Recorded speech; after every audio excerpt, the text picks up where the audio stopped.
as monarquias no Golfo Pérsico? Que interesse elas têm na destruição do Irã? Eu botaria um ponto de interrogação sobre as monarquias do Golfo terem interesse em destruição do Irã e transformar o Irã num estado não funcional. Eu não acredito que isso seja um interesse minimamente generalizado dentro das monarquias do Golfo. Assim, a gente sabe que tanto os Emirados quanto a Arábia Saudita têm um posicionamento um pouco mais radicalizado, não radicalizado não é a palavra, mais crítico, mais contundente contra o Irã, mas o Catar tem relações com o Irã, né?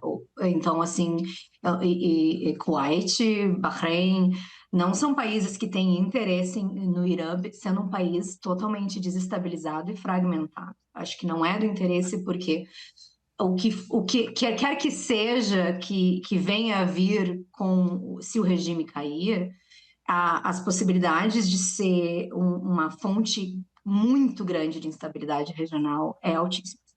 E aí, se a gente pega assim, a história, a trajetória da própria formação do Conselho de Cooperação do Golfo, ele foi feito quando começou a guerra Irã-Iraque, porque existia, obviamente, uma percepção de que o Irã é uma fonte de instabilidade regional. E instabilidade regional é extremamente preocupante, tanto para a infraestrutura econômica, financeira e a própria infraestrutura de funcionamento dos sistemas monárquicos da região, né? As próprias ali, as pequenas monarquias do Golfo e a Arábia Saudita também tem tentado entrar um pouco mais atrás, né? Desse tipo de economia que depende muito do turismo, depende muito do mercado financeiro funcionando. E a ideia de um Irã enfraquecido, ou de um Irã que o Estado vire um Estado, né, que a gente chama, então, usando termos acadêmicos, um Estado falido, a possibilidade de que esse não vai ter um efeito, um spillover, não vai ter um reflexo na instabilidade regional é muito baixo. Então, eu não acredito que as monarquias do Golfo tenham interesse de um Irã desfacelado. Obviamente, um regime que não seja tão crítico aos sistemas monárquicos como o Irã é, ou um regime que não tem interesse de apoiar que as minorias xiitas, não dá para esquecer que o Bahrein é uma monarquia sunita, mas com maioria xiita, existem maiorias xiitas no Iraque, na Arábia Saudita tem uma maioria xiita muito grande, exatamente na região onde tem maiores poços de petróleo.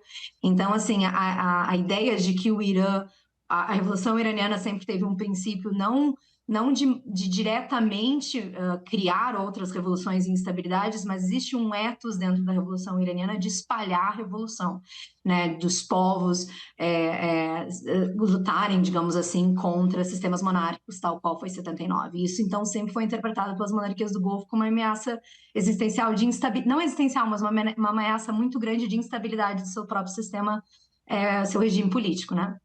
Então, obviamente, para essas monarquias seria interessante, sim, um regime no Irã que não seja tão crítico ao próprio sistema político dessas outras monarquias, mas eu não vejo um interesse das monarquias do Golfo de um Irã desfacelado.